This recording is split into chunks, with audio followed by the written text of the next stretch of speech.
Chapter 98, Big Prices Among the Two Cultivation Systems in Aurora. Michael was far more familiar with the knight system than the mage system. In fact, this was the case for most locals, to the extent that the term cultivator almost felt exclusively associated with knights. This might be due to the fact that the majority of people practice the knight cultivation system. According to Michael's knowledge, a mage was someone who possessed the talent to be an excellent knight, a prodigy even. In a way, one could say every apprentice mage had the potential to be an exceptional knight. However, this was a threshold few could ever hope to reach.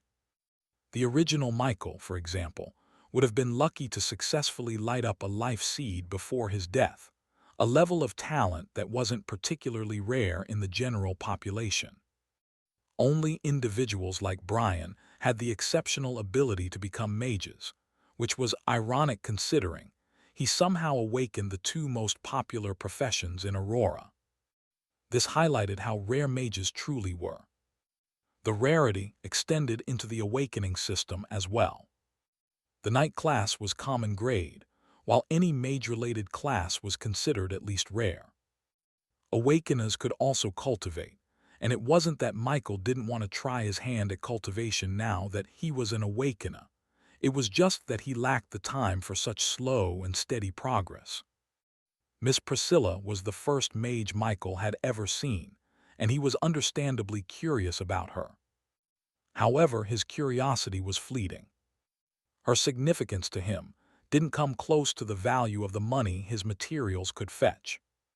She had said they were valuable, and that alone made Michael all the more expectant. Michael watched as Priscilla examined the rest of the materials, correctly identifying each one.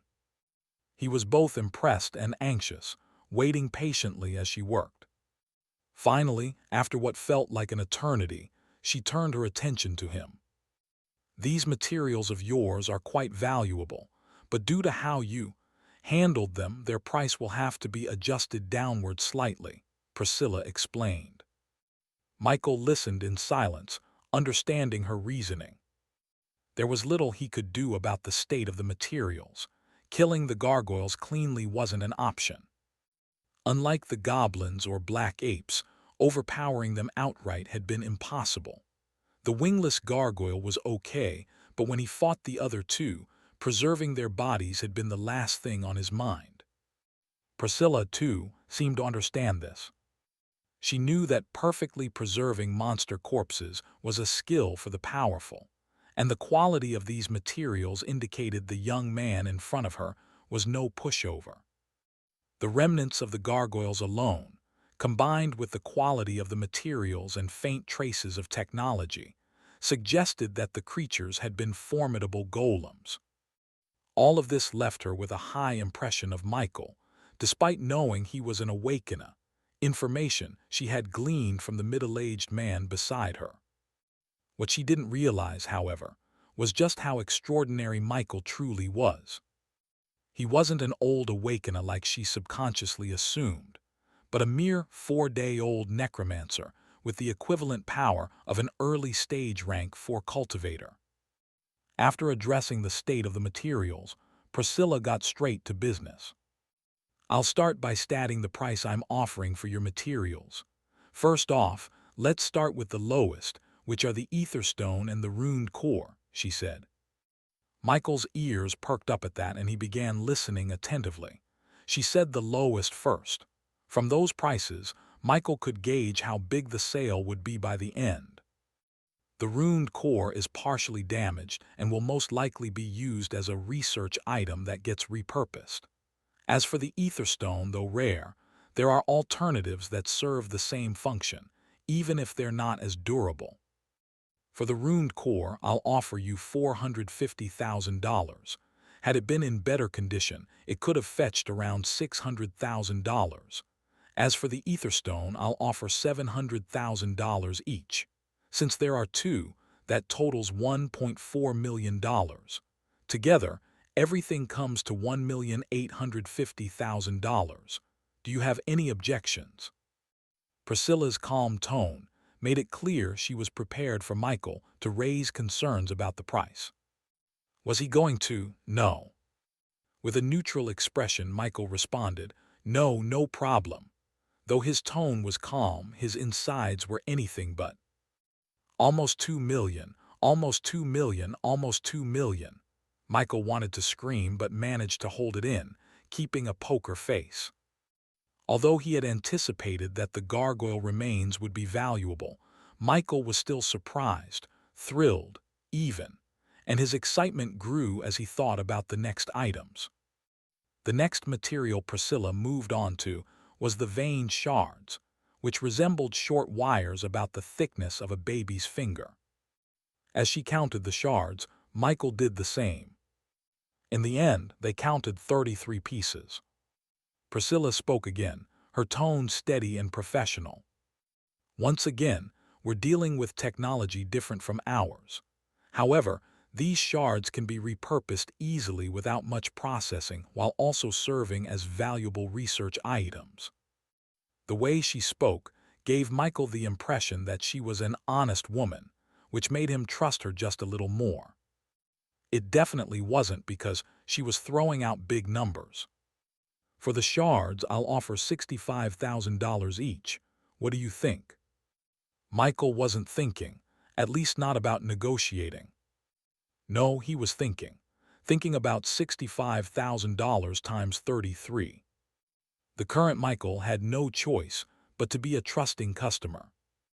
A small part of him regretted not checking the forums to get an estimate of the prices, but even now, the urge to grab his phone and look things up didn't surface.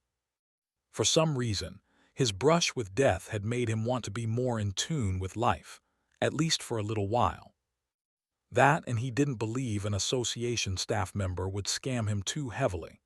At most, they might take slight advantage of him.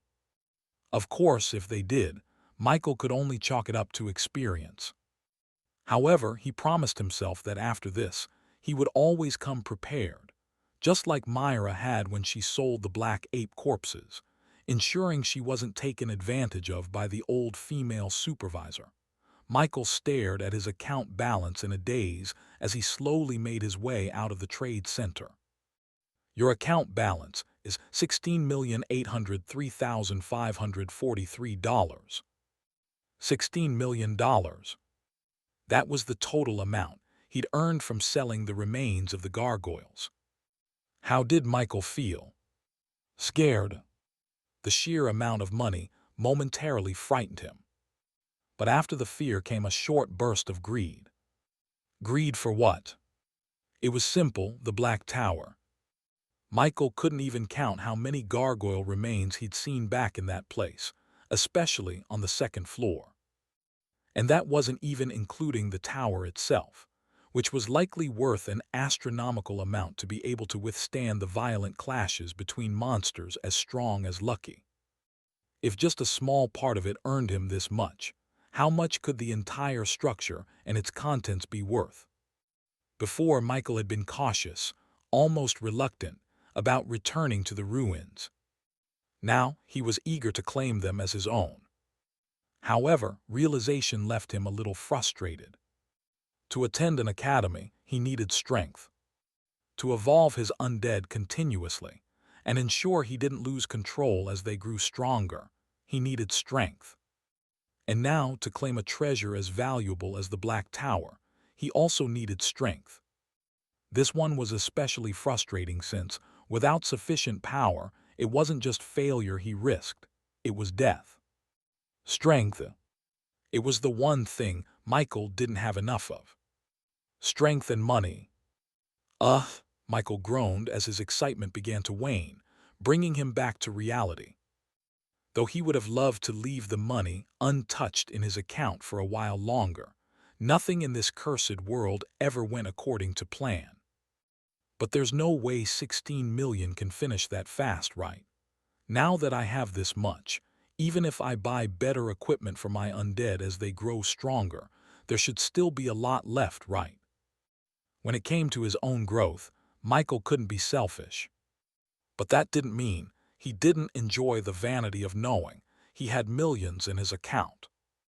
There's no way my talent will lead me to the path of being infinitely broke, right? Michael was unsure, but a part of him whispered that it might. Maybe not now, but definitely later. Remembering he needed to get equipment for his orcs, Michael retraced his steps back to the trade center. "You want to buy some weapons?" The middle-aged man at the counter, surprised by Michael's return, asked to confirm. "Yes." "And you want them big and heavy?" The man couldn't help but glance at Michael's slender frame as he said this, his gaze filled with slight doubt. Big and heavy for supernaturals like them was like a mountain for ordinary humans. It definitely wasn't going to be simple. Michael's eye twitched when he noticed. The man didn't need to speak for Michael to guess what he was thinking. "The weapons aren't for me," Michael clarified, though he immediately felt he might have said too much.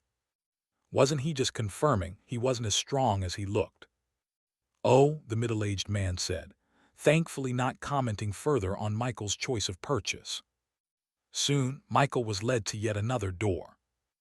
Along the way, he was tempted to ask how big the association really was. From the outside, it already looked massive, but inside it seemed even larger. It was honestly bigger than it looked.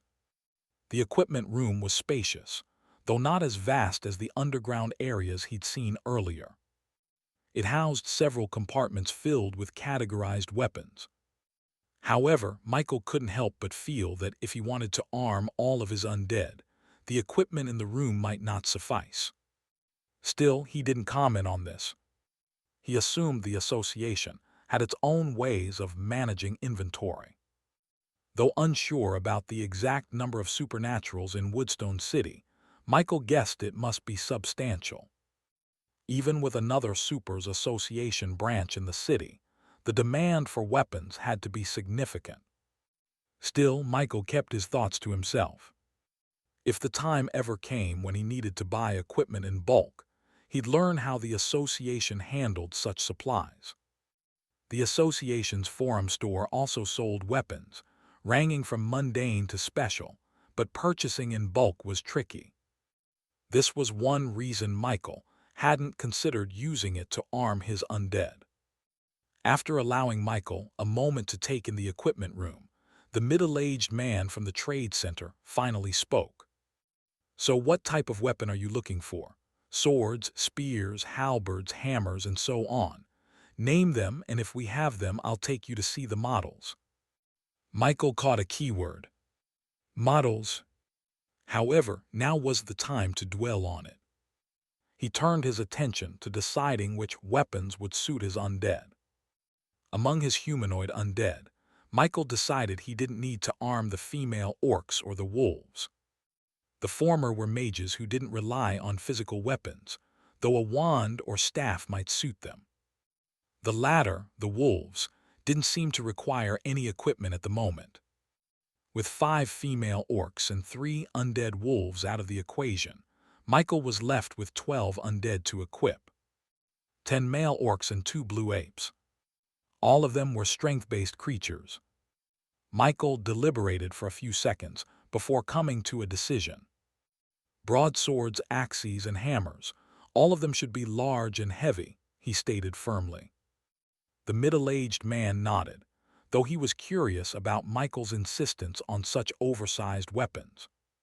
He could sense that Michael wasn't weak and could likely wield heavy weapons himself. However, size mattered. Too large a weapon could hinder combat ability, especially if the wielder wasn't adept at using it. Still, it wasn't the man's place to question. The boy had also stated the weapons were for someone else to use too. What his customers bought weren't his business most of the time. "Please follow me," the man said after confirming Michael's choice. Michael was led to a section of the room dedicated to hammer-like weapons. He noticed a variety of them, differing in size and appearance, some large, some small, some shiny, others dull. At first glance, what stood out was the expensive aura that seemed to radiate from their very cores. Michael quickly bypassed the smaller hammers, his focus narrowing on the massive ones. As he observed them, he began to understand why the middle-aged man had referred to them as models. Though these hammers were clearly the real deal, it seemed that they were more for display than for sale in this particular room. After scanning the options, Michael's eyes eventually settled on three of the largest hammers, the only three gigantic ones in the compartment. Titan's Wrath. Rank Rare. Type Heavy Warhammer. Creates a powerful shockwave upon impact, stunning enemies and shattering defenses. Ideal for breaking through fortified armor and barriers. Frostcolor's Maul. Rank Rare. Type Ice Hammer. Releases a chilling blast with each strike, slowing enemies and weakening their defenses, particularly effective against fast or evasive opponents. Bonebreaker. Rank Rare. Type Reinforced Warhammer. Delivers devastating physical blows, with a chance to temporarily cripple an enemy's movement or attack power. Highly effective against larger, brute-type foes. From the brief descriptions alone, it was clear that these weapons were far superior to common rank ones like Michael's broken spear. Comparing the two felt almost insulting. Michael's spear, built with just better synthetic metals, paled in comparison. The craftsmanship and appearance of the three hammers were also leagues ahead. Titan's Wrath was a massive blackened steel warhammer with jagged edges and a crimson gemstone embedded at its center. It was 6 feet long, with a hammerhead nearly 2 feet wide. The weapon looked more like a siege tool than something wielded in battle, suggesting it required immense strength to handle. Its handle was wrapped in dark leather, and faint red runes pulsed with power along its head. The rare materials used in its construction were obvious. Michael imagined hitting another version of himself with this hammer and knew it would hurt, very, very badly. The thought of his undead male orcs, who had the same strength as him, if not more, especially if they used berserk. Wielding a weapon like this made Michael determined to get a good weapon. He imagined that, when they evolved into one-star extraordinary rank creatures, the weapon might start to hold them back, but at that early stage of the next rank, this hammer would likely still be useful. Then there was Frostcolor's Maul, a frosty blue hammer with a translucent, ice-like head that constantly emitted a chilling mist. It was 5 feet in length, with a hammerhead roughly the size of a small barrel. The grip was made of silver metal, etched with snowflake patterns, and its head glowed softly in dim light. Michael imagined this hammer would look particularly fitting for his blue apes, at least if one were judging by appearance alone. Lastly, Bonebreaker, a rugged warhammer with a solid bone-colored head that appeared to be carved from some ancient fossil. It was 5.5 feet long, with a hammerhead shaped like a boulder, nearly 1.5 feet in diameter. The handle was reinforced with dark iron bands, and its surface bore cracks that glowed faintly with an earthy hue. Michael wasn't too sure about buying the Bonebreaker. It seemed particularly lackluster compared to the others, but it did have its merit. It was the true blunt-type weapon among the three, just what one would expect from a hammer. After seeing the hammers, Michael felt no desire to continue looking for more. These hammers seemed perfectly suited for his undead, and he figured they'd probably prefer smashing things rather than slicing them up. How much are the three? After making the decision to buy the 3 types of weapons, Michael turned to the middle-aged man from the trade center. The Titan's Wrath is priced at $230,000 each. The Frostcolor's Maul is $265,000 each, and the Bonebreaker is $175,000 each. Are you planning to buy them, and if so, how many? Hearing the prices, Michael silently drew in a sharp breath. The equipment was just as expensive as he'd imagined, but he could still manage it. Even if he bought more in advance, it didn't seem like his $16 million would run out anytime soon. If rare rank weapons are this expensive, Extraordinary rank and above must be in the millions, if they're even accessible with money. Whatever. At least it's not that expensive for now. I need to use this money to effectively boost my strength. Evolution points are the fastest way, but I also need to level up to keep up. Unfortunately, money doesn't seem to help with that. At least it can get me equipment and monster corpses to fill my open slots. A disorganized stream of thoughts flashed through Michael's mind as he replied to the middle-aged man, who was straightforward when it came to business. "Do you have any goblin and forest wolf corpses here?" Michael asked, choosing to inquire instead of answering the middle-aged man's previous question directly. Though the middle-aged man from the trade center was confused, he still gave a response. "Yes, we have those corpses here. You can only buy up to 20 of each, though." "What about black apes?" The first time he had bought corpses, Brian, who had attended to him then, told him they had black ape corpses, but at the time, Michael had known they would be well outside his budget, so he hadn't given it much thought. Now that he had money, currently Michael had 20 open slots, and he planned to fill 5 with goblins, 5 with forest wolves, and 5 with black apes. As for the remaining 5, Michael intended to use them for an experiment. He wanted to see how his undead would react to an ordinary animal or insect. The unique properties of some animals made Michael very willing to experiment, even with the risk of the pain from severing the connection with any undead he didn't like, or if something went wrong. As for asking about the corpses the association could offer, Michael wanted to buy more equipment in advance and make sure he handled everything all at once. Of course, he could have just bought the equipment without asking, but he figured it was better to know what they were doing next after leaving the door. After confirming that he could buy even black apes from the association, Michael placed his order for the equipment he wanted. He finally understood why the man from the trade center referred to the weapons as models. Thanks to the middle-aged man's explanation, it became clear. Starting from rare rank, or in cultivation system terms, level 2 items were only semi-stocked. It was like bullets, which could be produced in large quantities because their materials were common, and they had many uses.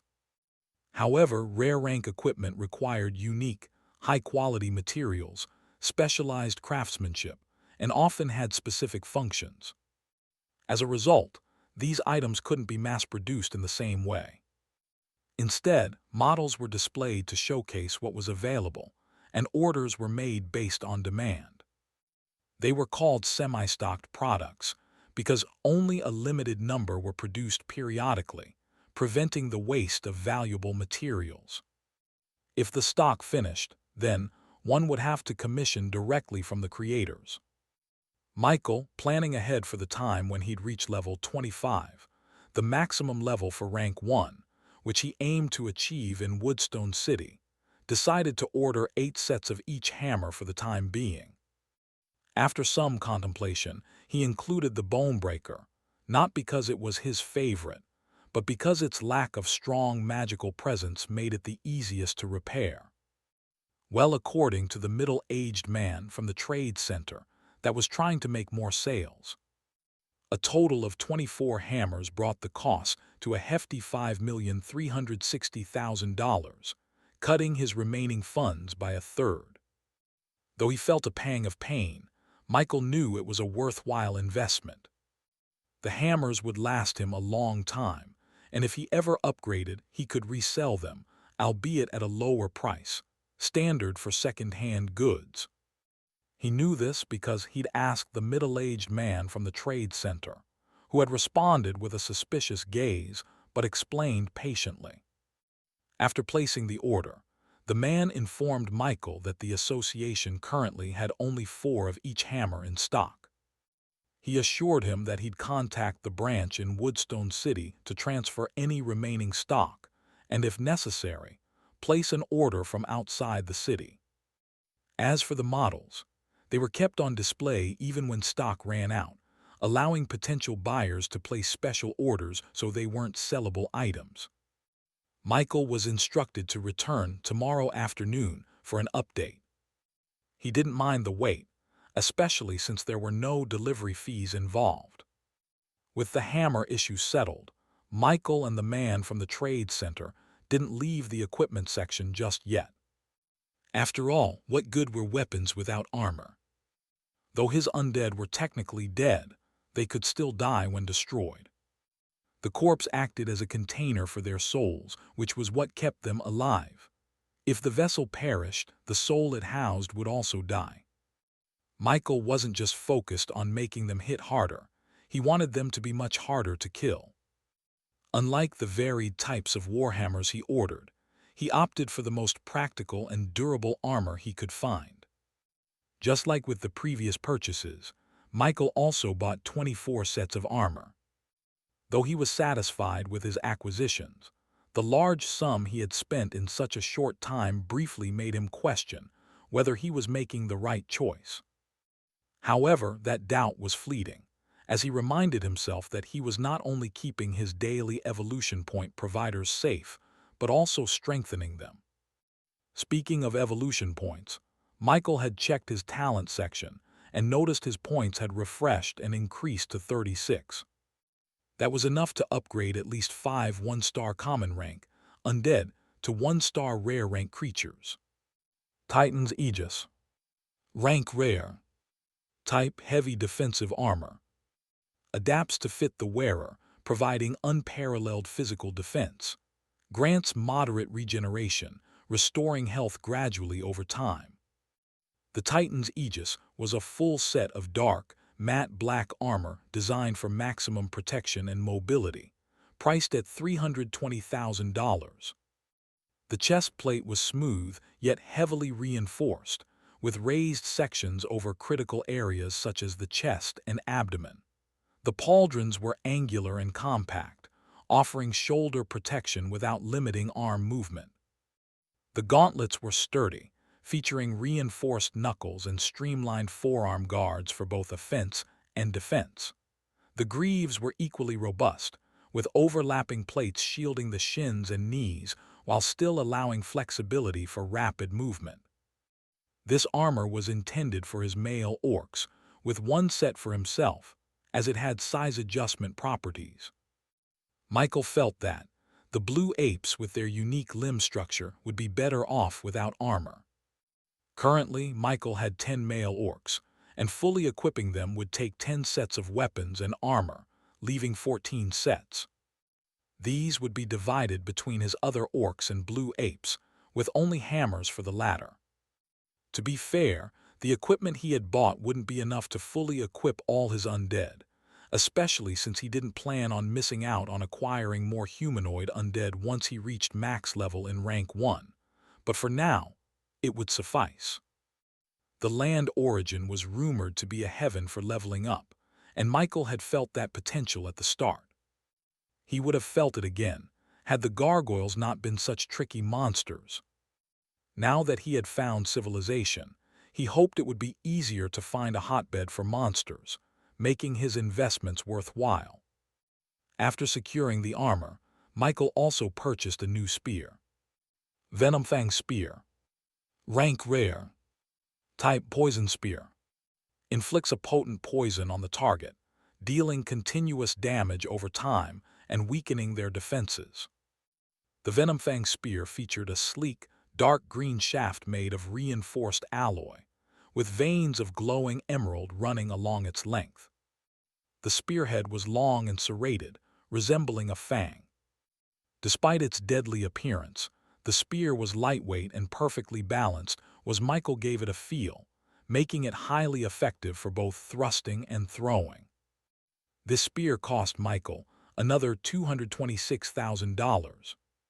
Together with the armor and hammers, Michael had spent up to $13 million in just a short time, leaving him with barely $2.5 million remaining. He was close to being broke again, and this time it wasn't due to his talents but simply the mounting expenses. At least there's some sort of improvement. With the purchase of the spear complete, There was nothing else Michael needed from the equipment store, so he followed the middle-aged man from the trade center through yet another door. Another basement. Is the association really that large? This time, Michael couldn't stop himself from blurting it out. Surprisingly, the middle-aged man actually answered. Almost everything around the association building belongs to us, so yes, it's much larger than it appears, but it's nothing compared to the headquarters, the man said with a chuckle before falling silent again. Michael wanted to ask a few more questions, but he didn't get the chance. They had already reached their destination. As Michael suspected, the association had a much larger collection of corpses than what was displayed outside. It wasn't because they were hiding them, but because access to this section required larger purchases or special requests, such as buying a black ape corpse. These couldn't be stored with the goblins or forest wolf due to their size. Additionally, anything outside of sales, most of what was stored here was reserved for the association's internal use. This basement was by far the coldest one Michael had been in since entering the association. It's probably because of the corpses, Michael figured. Compared to the previous storage room Brian had led him to, this area was better organized and equipped with more features. Still, Michael wasn't here to admire the place. He was here for the corpses. So 20 of each corpse, yes? The middle-aged man asked, smiling. He couldn't help but grin. With everything Michael had bought, as the one in charge of providing the service, he would get a commission. One might assume that just because someone was a supernatural, they were automatically wealthy. That was true for some, but maintaining one's cultivation was expensive, especially if one wanted to keep advancing without stagnating. Most cultivators were broke, or at least broke by supernatural standards. Knowing he'd earn a nice commission from Michael's purchase made the man far more enthusiastic and welcoming. The cut he would get from the millions Michael had just spent would buy him enough resources to cultivate for a while. In the supernatural world, people like Michael weren't typical examples of how money was earned or spent. To be honest, the middle-aged man was starting to think Michael was the son of some senior figure, given how casually he spent without hesitation. Michael, on the other hand, wasn't wasting time. He bought the maximum allowed, 20 corpses of each type. The process took some time, as Michael had to use the land of origin as a storage space again. Fortunately, the area he had marked before leaving the ruins was ideal for setting up a temporary base. The goblins and forest wolves cost $1,000 and $4,000 each, respectively, but the price of the black apes made Michael's eyes twitch. $8,800. Somehow, it feels like the association marks up prices by at least 100% of what they paid for these corpses, Michael thought bitterly. Still, he bought them without complaint, though he silently cursed the association. The goblins cost him $20,000 in total, the forest wolves $80,000, and the black apes $176,000, bringing the total to $276,000. Once again, Michael's remaining balance dropped, nearing the $2 million mark. However, the corpses weren't exactly a loss. He could always resell the ones he didn't want later. It was already approaching evening, but Michael planned to quickly fill his contract slots before returning to sell the leftover corpses before it got too dark. Of course, he planned to buy some ordinary creatures on Aurora for experimentation first. After finishing with the corpses, he was led to another room where his purchased equipment was waiting. "What happens if another customer comes while you're away?" Michael asked, curious. Despite being satisfied with the service, he couldn't help but wonder. Brian had acted the same way, both of them leaving the trade center unattended with no one to replace them. How did they keep business running like this? It's not that serious. If someone comes, I'll know, the man said, pointing at a sleek watch on his wrist. Old customers know what buttons to press outside. Michael wanted to ask more, what buttons? And what about new customers, but decided against it. With one more envious glance from the middle-aged man, Michael used his storage space to transport the equipment he had bought from the association. Oh, I've been meaning to ask, do you have any alternatives to source liquid here? As long as it's just as effective or stronger, I'll take it. Michael finally remembered to ask, hoping he'd get lucky. Unfortunately, no, we don't. But you could try your luck on the forum. Just be careful. The descriptions there can be vague or unclear, so you might end up with something different from what you expect. I see, thank you. You're welcome. As for checking the forum, Michael figured he could at a shot, but he wasn't too hopeful. Too many things could go wrong with online purchases, so he preferred buying things in person. At least that way, he could test the product on the spot and decide whether to buy more if it proved useful, unlike online purchases, where things were often a gamble. Sure, he could buy some spirit crystals, but that wasn't the most efficient way to spend his money. It made far more sense to focus on leveling up and increasing the number of his undead, which would grant him more daily evolution points. Perhaps because he understood that, after reaching the extraordinary rank, speeding up his progress would require a staggering amount of resources, Michael had learned to be patient and make the best of what he had. And honestly, what he had wasn't bad at all, just slow. It wasn't a bad deal considering that if he could fill all 40 of his contract slots right now, he'd be earning enough daily evolution points to evolve a 1-star extraordinary rank undead every 4 days. That meant an undead at level 25 at the very least. On top of that, Michael was starting to think beyond simply evolving his creatures, thanks to his experiment with Prince. Lucky was now a 1-star extraordinary rank creature, but when Prince evolved to that same rank, he would immediately advance strongly into rank 2 due to his already superior strength before evolution. It was becoming clear that the strength gained from evolving had its limits. Creatures with a higher base strength before evolution would always turn out stronger after it. After collecting the equipment he bought, Michael was finally done with all the buying and selling he had to do at the association. Soon, he made his way out of the building. However, I feel like I'm forgetting something, Michael muttered aloud. Ever since he left Miss Grace's counter, he'd had this nagging feeling that something was missing. However, after thinking hard about what it could be with no progress, he gave up. Michael ordered a ride to the public marketplace in Woodstone City. Sitting in the car with nothing to do, Michael, who was finally feeling the urge to use his phone again, pulled it out, intending to browse the Supers forum. Just as he was about to start, a call came in from an unknown number. Curious, Michael picked up, and a familiar voice greeted him. "Is this Mr. Norman?" "Miss Grace?" "Yes, it's me. I apologize if I'm disturbing you, but I wanted to inquire about something if that's okay." "Please go ahead, you're not disturbing me." Michael was a little surprised. He hadn't been expecting any calls from the association. While curious about what this was about, he also felt slightly nervous, wondering if something had gone wrong. "Okay, sir.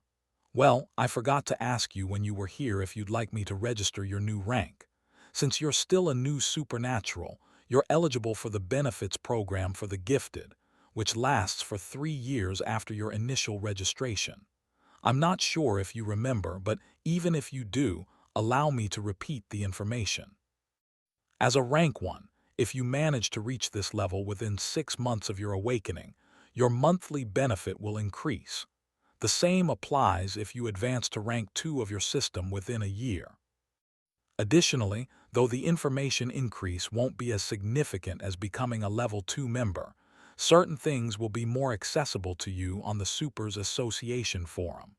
Of course, It's your choice whether you want to register now. If you give me permission, I can complete the registration here without requiring your physical presence." After hearing what Grace had to say, Michael wanted to smack himself on the head. He finally understood what had been bothering him. He hadn't updated his rank. Now that he knew it wasn't anything serious, he relaxed. Without overthinking, he gave her his answer. "Please help me register, thank you." "You're welcome, Mr. Norman." With that, the call ended. "I should have asked how much my monthly benefit would increase," Michael muttered to himself. Just because he had some money now didn't mean he was going to disdain free money. A broke man like him had no such right. Just as Michael had expected, the store offered plenty of alternatives for source liquids if he needed one. However, this was only on the surface. Michael couldn't find any that shared the same unique properties as the source liquid, particularly its incorporation of spirit crystal components. Without this crucial material, he couldn't be certain the alternatives would actually boost his evolution points. There might have been items containing spirit crystal powder, similar to the source liquid, but since such details weren't listed in their descriptions, probably deemed unnecessary by the publishers, Michael could only overlook them. This was yet another reason why buying in person was better, though even that had its own drawbacks. "Whatever," Michael muttered. "I'll just rely on my daily evolution points and save money. Right now, I'm strong. Not strong enough, but at least strong enough not to be desperate for evolution points. What I need is experience points. Hopefully, the land of origin will finally live up to its reputation."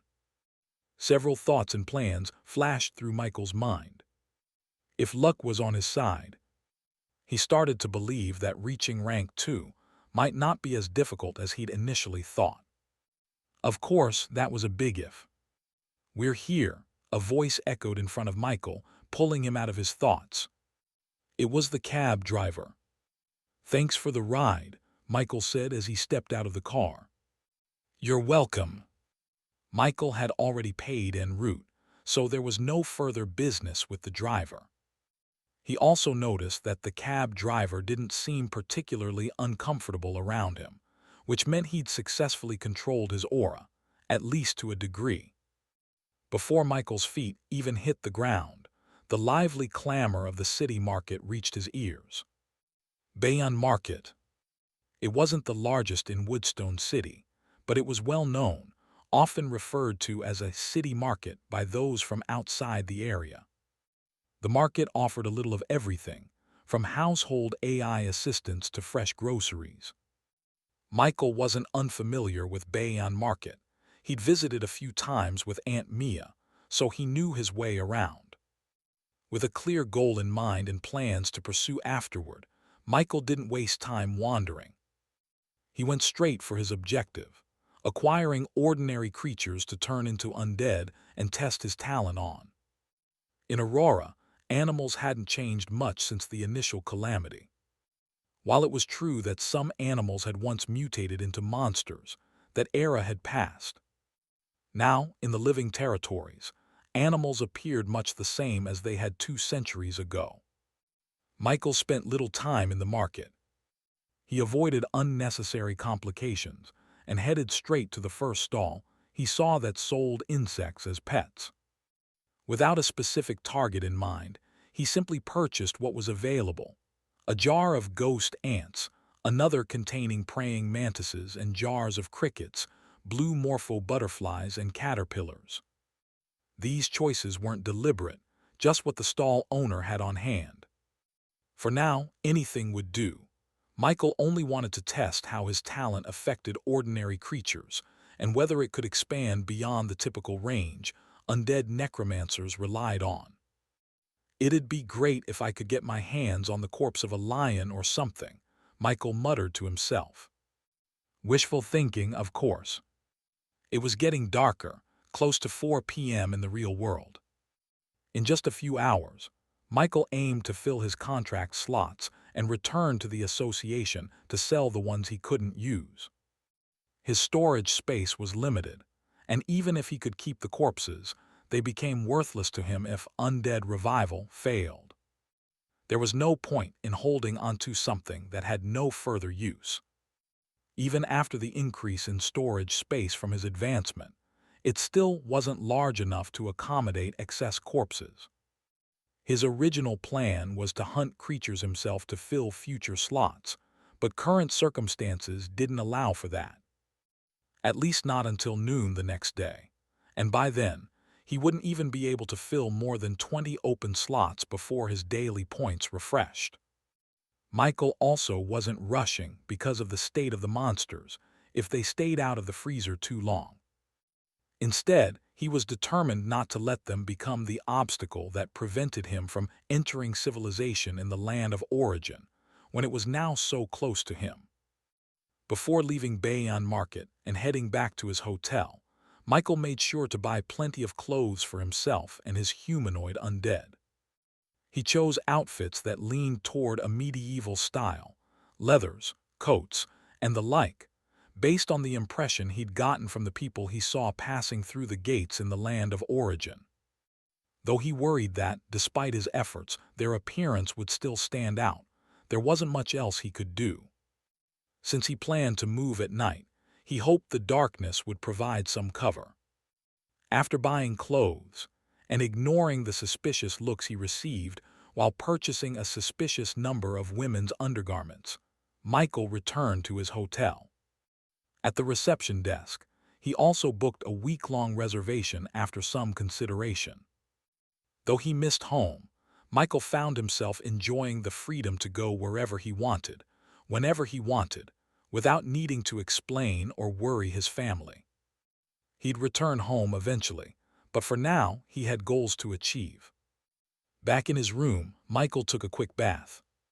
When he was done, he didn't forget to send a reassuring voice note to Aunt Mia via one of their shared social apps while promising to send money soon. He followed through immediately, transferring $50,000 after sending the voice note. Michael knew how she'd react upon seeing that amount and hoped she'd remember to breathe before calling him. Just as he was about to set his phone aside, 2 notifications popped up. One from his email app, and the other a message from a familiar contact. I should probably reply now, right? Mira, hi, it's Myra. I'm sending this message again. Michael thought for a moment, deciding it would be rude to leave her hanging for so now. Michael, hi. That's fine, right? He muttered.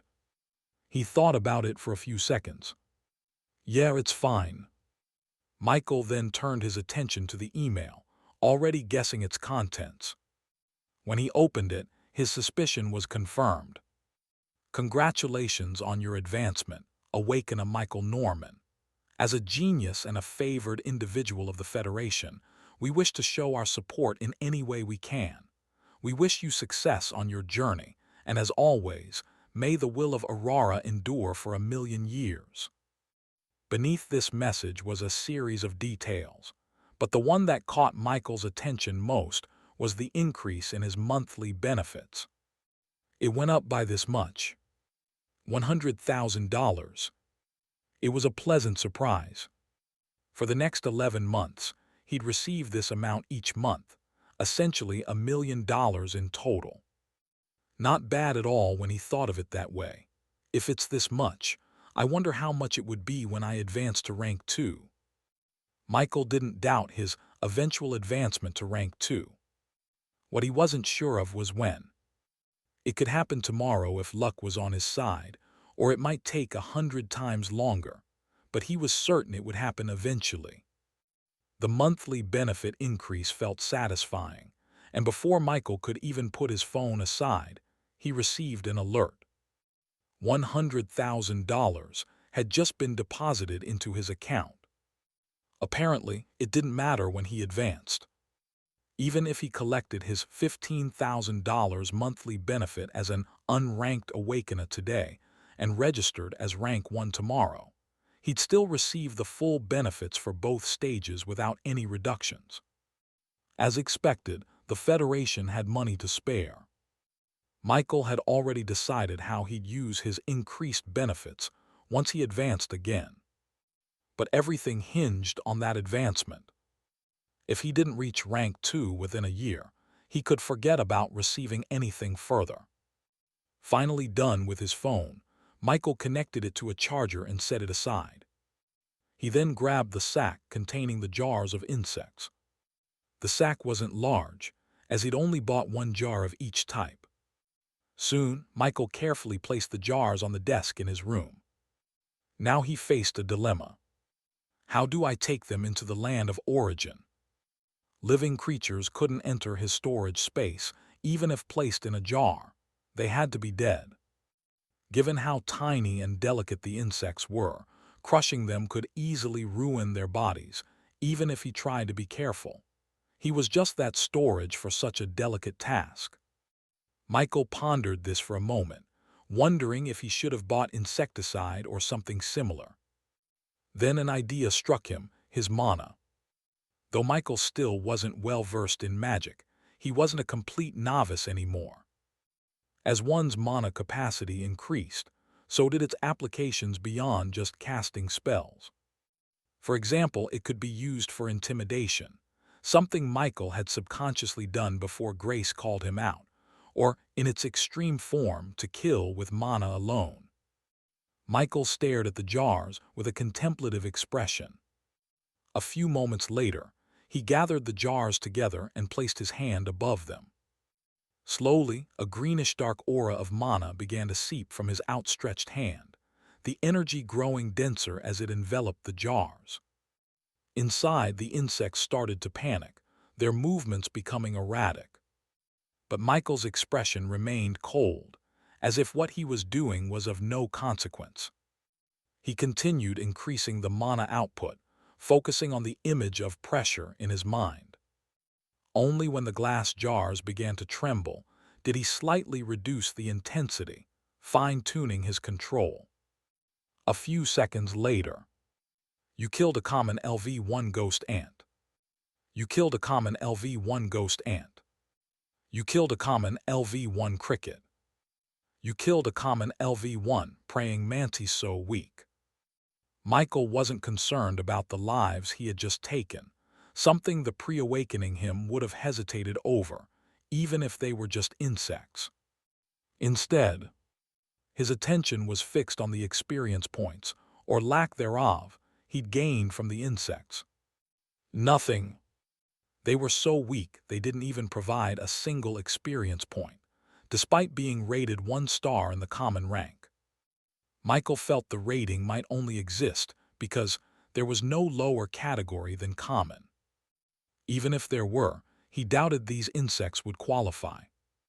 Or maybe it's not that they're too weak, but that I'm too strong to gain any experience from them, he muttered, suspicion creeping in. He hadn't come across this in the forums, nor had any post explicitly addressed it, aside from the fact that leveling up required fighting stronger or similar leveled monsters. Weaker monsters supposedly offered no benefits at a certain level. Could it be that just as fighting higher-leveled monsters grants more experience, fighting significantly weaker ones results in less to none? Michael wasn't sure, as he had no first-hand experience to confirm this. No, it's probably just the natural weakness of these insects. They're not even worth a single point. He recalled his first knowledge about the existence of demonic supernaturals a few days ago. Much of their power came from sacrificing human lives, with stronger demonic cultivators requiring larger sacrifices. This implied that human life still held significant value. But in his current situation, Michael doubted sacrificing even 1,000,000 of these insects would make a difference. Whatever, at least now I can take them into the land of origin. Excitement crept in as Michael considered the possibilities. He was far more intrigued by the thought of raising these insects as undead and testing his talent on them. Ants that could carry dozens of something the weight as them. If such a trait could be kept even after evolution, wasn't that a terrifying potential? Michael was also excited about the prospects of the other insects. Placing the jars of now-dead creatures into his mark of origin, Michael went to his bed and lay down, preparing to enter the land of origin. What Michael didn't know was that, as he began connecting his consciousness to his other body, the hotel was no longer calm. While summoning his mana earlier, his novice control, though commendable for his level, wasn't perfect. With mana over 100 times that of an average human, the disturbance it caused wasn't minor.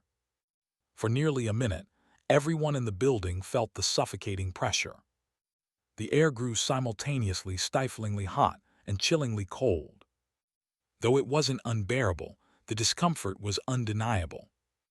Then, as suddenly as it came, the sensation vanished without a trace, leaving behind confusion and unease.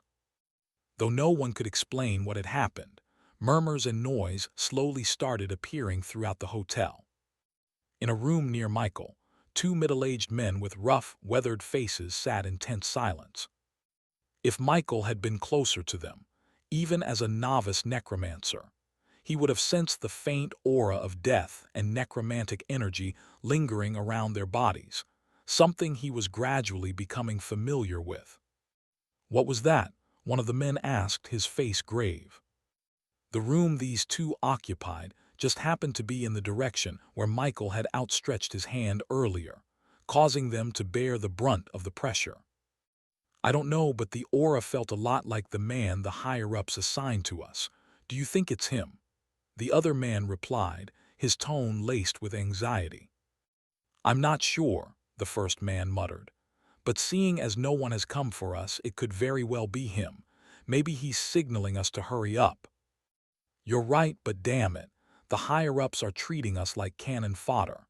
We're literally neighbors with a branch of the Supers Association." "That's because that's exactly what we are," the first man snapped. "Stop complaining. We're the last node in the grand plan. If we succeed, we'll get enough resources to finally advance to rank 3. His serious tone seemed to steady his companion, who nodded, their shared resolve reflected in their hardened expressions.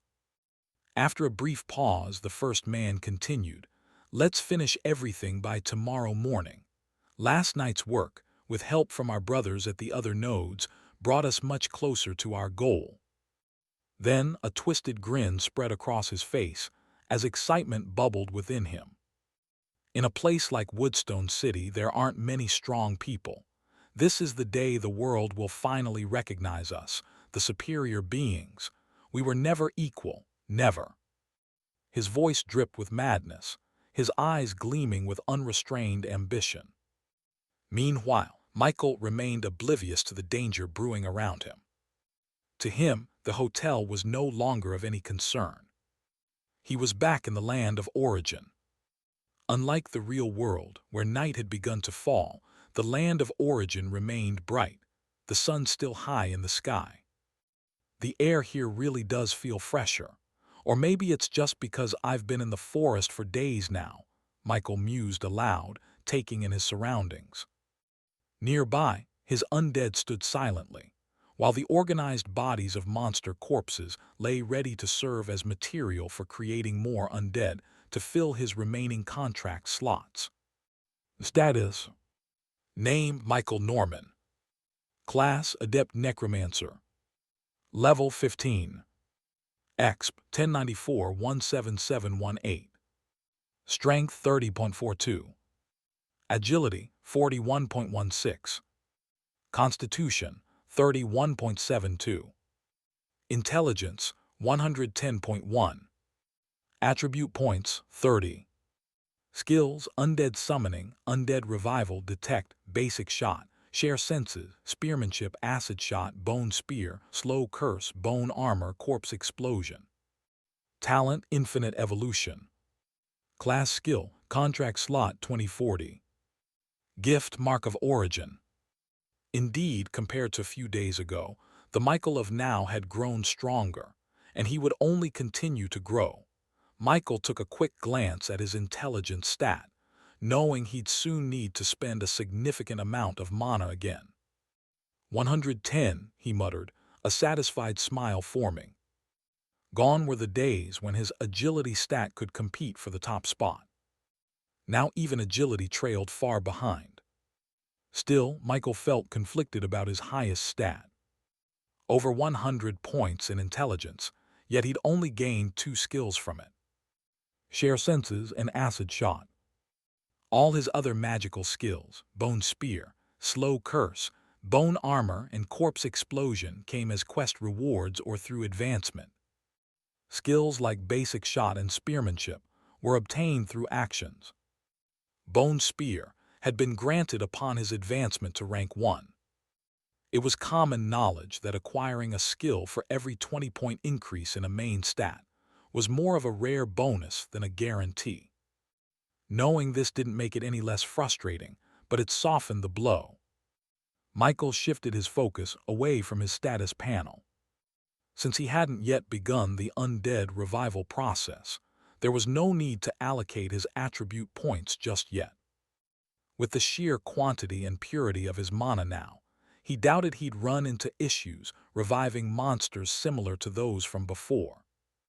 The only exception might be when using that scam of a skill, Undead Summoning, on his rank 1 undead again. After a quick glance at his surroundings, Michael prepared to get to work. As for scouting, he didn't need to bother. Michael could simply use share senses, with the undead scattered within a 100-meter radius. The ones closest to his location were Lucky and Prince, who he'd checked on multiple times while storing items in the land of origin. The two had stopped bleeding and looked a bit better, at least on the surface. They were fit for combat again, though they'd still perform below their peak until fully healed. Michael suspected full recovery would come either from digesting something valuable or through evolution, which he theorized restored creatures to their prime. If he opted for evolution, Prince would be the first to recover. Prince's evolution required 125 evolution points, while Lucky's needed a staggering 625. That was a lot of points. It was clear Lucky would have to wait a long time before fully healing. After assessing the state of his undead through their shared connection, Michael focused on the task at hand. He retrieved the jars of dead insects from his storage space, placing them on the ground in front of him. "Which one should I start with?" he murmured, excitement evident in his voice. There were 5 types: ghost ants, praying mantises, crickets, blue morpho butterflies, and caterpillars. Though Michael wasn't well versed in these insects, the store owner had provided brief explanations about them as pets. Ghost ants were tiny, measuring about 1.3 to 1.5 in length. They were known for their speed and adaptability. Their pale bodies and dark heads made them appear almost translucent. Praying mantises were something Michael was a little familiar with. Praying mantis ranged from 4 to 10 cm in length and were skilled predators with powerful front limbs for grabbing and holding prey. They were known for their precision and ambush tactics, often blending into their surroundings to surprise their targets. Crickets were commonly known insects, even in another world like Aurora. They measured between 2 to 5 cm and were recognized for their powerful hind legs, which allowed them to jump great distances relative to their size. Blue morpho butterflies had a wingspan of 12 to 15 cm and were known for their striking, iridescent blue wings. Michael had to admit these butterflies were quite beautiful, but even as he thought this, the emotion in his eyes as he looked at them didn't change. The caterpillars Michael brought were also quite interesting. It was the spicebush swallowtail caterpillar.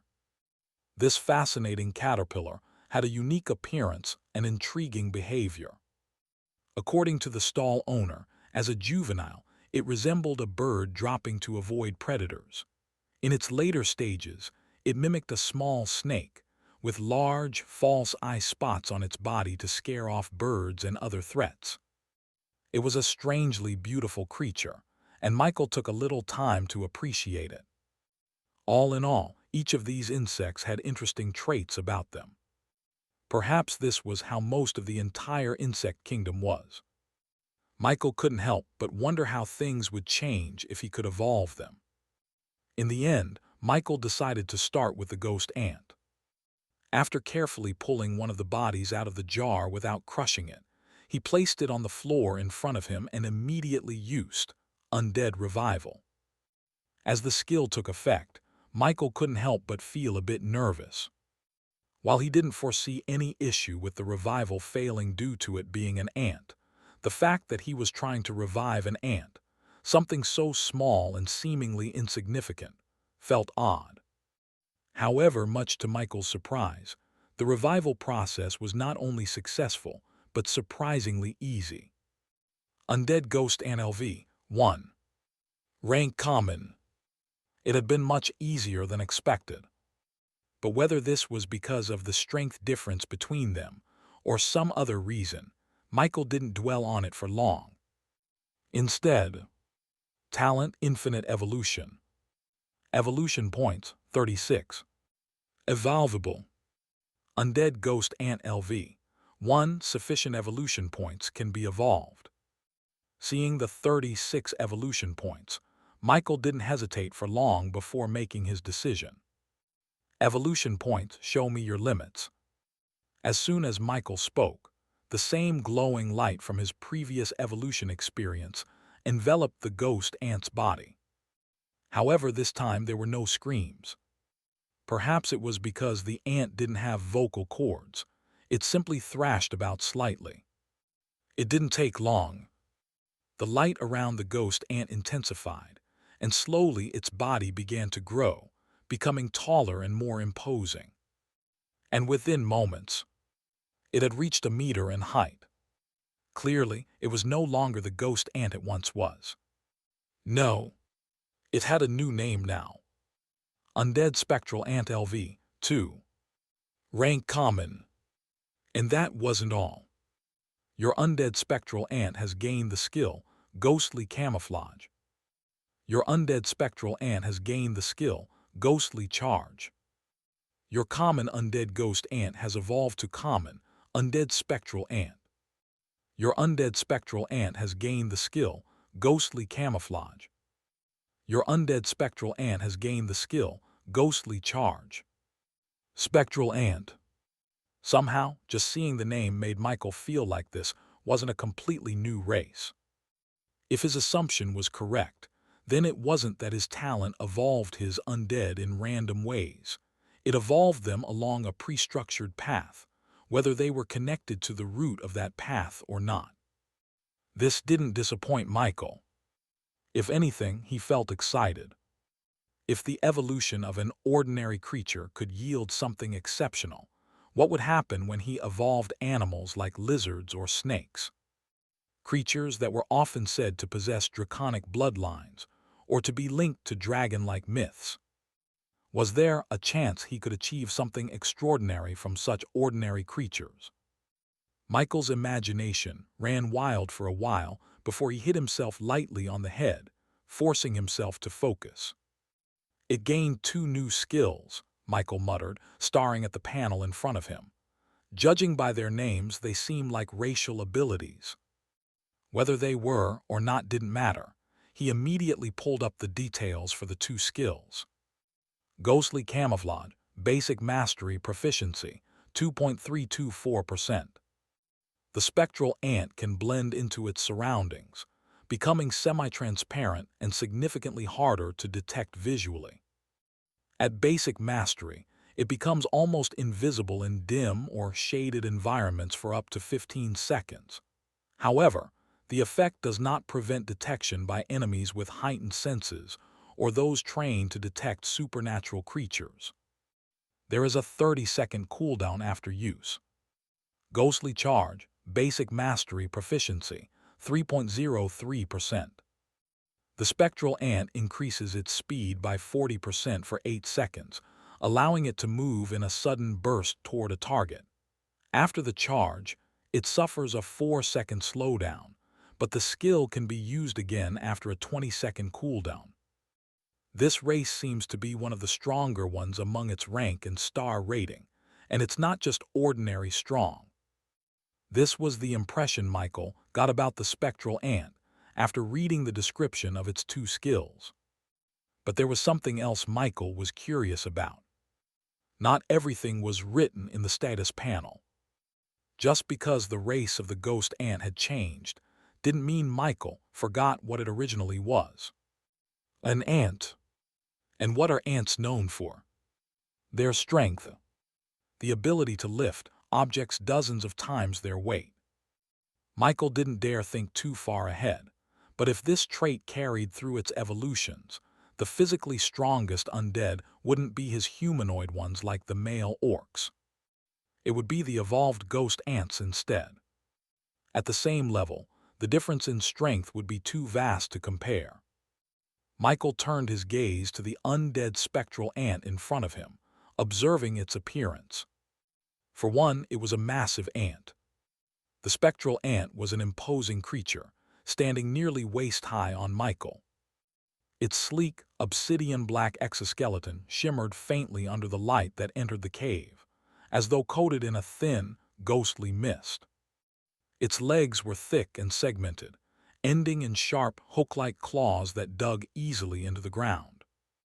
The ant's mandibles were long and serrated, and looked like they were capable of crushing bones with ease, while its 6 gray eyes gave off an eerie, otherworldly aura. Along its back, faint spectral patterns pulsed rhythmically, as if alive. Its sheer size and the aura it emitted made it look like a creature born from nightmares, an ant that had transcended its natural limits and stepped into something far more dangerous. For a common-rank creature, the spectral ant appeared far beyond its classification. In fact, it looked closer to a rare-rank creature than some of Michael's other undead. The ant's appearance stirred another thought in Michael's mind. Ants were social creatures, queens, kings, soldiers, workers. They had a structured hierarchy. The spectral ant didn't seem like an ordinary common-rank being. If it belonged to a colony with such a system, then maybe. Nah, I'm overthinking this. I don't even have an epic grade undead yet. Pointless to dwell on it, Michael muttered, shaking his head. Refocusing, he decided to test the ant's strength. To avoid damaging the cave, which he planned to reuse, Michael stepped outside. What he discovered left him speechless. Did a random experiment of mine just land me some royal monster bloodline or something? He murmured in disbelief. Why was he shocked? 2 tons of strength at level 2. That's at least 7 times the strength of an average human. If this had come from a rare-rank creature, Michael wouldn't have been surprised. But this was a common-rank undead. A level 2 common-rank creature rivaling, and even surpassing an awakener's strength was unheard of. At least to Michael. If he had doubts before, now Michael was certain. With another evolution, this creature might contend with the likes of Lucky and Prince. While surpassing them might be a stretch, securing 3rd place wasn't out of the question. And the best part of it all was that, just like his other undead, Michael could have multiple creatures of the same type under his command. Since you're the first of your kind under me, if I successfully place you in the netherworld, your name will be Ghost, Michael said in a semi-promising tone. However, Ghost didn't react. Its intelligence was still lacking. Michael didn't mind and didn't put much thought into it. After verifying the undead's strength, Michael wanted to test its skills, but he was on a tight schedule. Without hesitation, he returned to the cave and resumed reviving more creatures to evolve. The next creatures Michael had to use his undead revival skill on next were the crickets, blue morpho butterflies, praying mantises, and caterpillars. Or more accurately, he only had to use the skill once for each, and it worked once. For Michael, who was already accustomed to occasional failures when creating undead, the back-to-back successes left him both surprised and a bit uneasy. Still, he couldn't deny he enjoyed the efficiency. If only all his attempts were this smooth. Soon, he had successfully revived one of each insect into an undead. Undead Praying Mantis LV 1. Rank Common. Undead Blue Morpho Butterfly LV 1. Rank Common. Undead Spicebush Swallowtail Caterpillar LV 1. Rank Common. Undead Cricket LV 1. Rank Common. With these new additions, Michael had now used 5 of the 20 open contract slots available to him. He still had 15 more, and if he wanted, he could create more spectral ants since he had plenty of ghost ant corpses as materials. However, Michael didn't dwell on the idea. Though he saw great potential in the spectral ants, he knew focusing solely on them wouldn't be wise. With his talent, he didn't need to obsess over the raw potential of a particular creature. If an undead wasn't strong enough, he could simply evolve it. Michael valued the versatility of his growing army and intended to maintain that diversity. Even if he stumbled upon a nest of dragon corpses, he wouldn't abandon this approach. After all, who could say if his undead wouldn't surpass dragons in the future? What mattered to Michael wasn't just the initial potential of his creations, but their usefulness and how much he liked them. For instance, while the spectral ants could overpower male orcs in physical strength at the same rank, their bodies made them less flexible in battle. They also couldn't replace the female orcs, as they couldn't cast magic. Each undead had its pros and cons, and Michael's goal was to be a jack of all trades. And if possible, master of all as well. He wanted undead for the land, skis, and even the seas.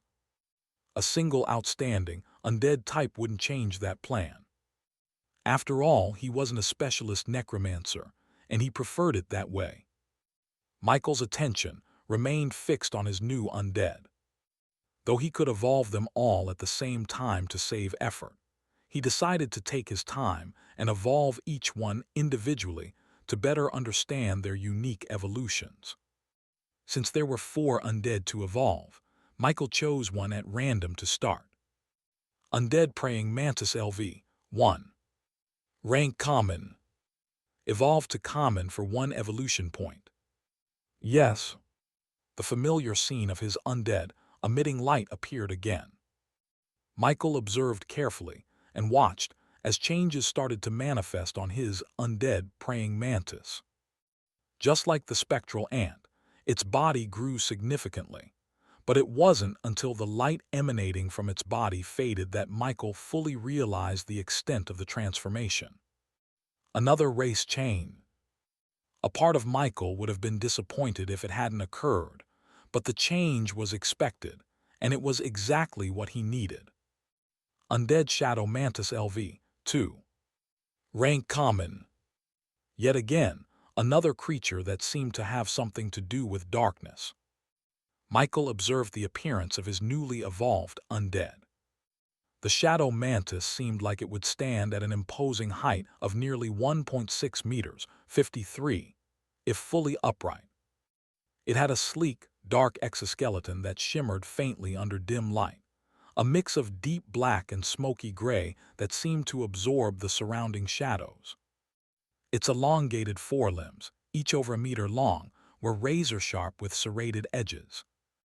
It had sturdy, powerful-looking yet slender hind legs that appeared capable of launching it into swift, silent leaps, adding to its deadly appearance. By its sides were translucent wings, and when Michael had it stretch them, they extended to a span of 1.2 meters. The wings shimmered like a shadowy mirage as it moved. It moved silently, almost eerily quiet, though it was uncertain if the wings could actually allow it to glide in midair. An assassin. That was Michael's first thought after observing the appearance of the Shadow Mantis. Even in the insect kingdom, praying mantises were known as silent killers, and this evolution only seemed to reinforce that. Michael grew even more convinced of his theory when he checked the skills the praying mantis gained after evolving. Your common undead praying mantis has evolved to common undead shadow mantis. Your undead Shadow Mantis has gained the skill, Shadow Cloak. Shadow Cloak, Basic Mastery Proficiency, 5.2%. The Shadow Mantis wraps itself in a thin veil of darkness, blending seamlessly into its surroundings. At Basic Mastery, the skill makes it nearly invisible in low-light environments. Michael was satisfied with the overall evolution of the praying mantis. At least on the surface, it didn't look worse than the spectral ant. However, like the previous one, it also needed a field to showcase how useful it was. Michael had the Shadow Mantis leave the cave and watched in awe as it silently seemed to disappear away from him. What was impressive was that, though he could see the Shadow Mantis, if not for their shared connection, even with his senses as a rank 1 awakener, it would have been hard to pick up its presence at all. Yet another odd evolution.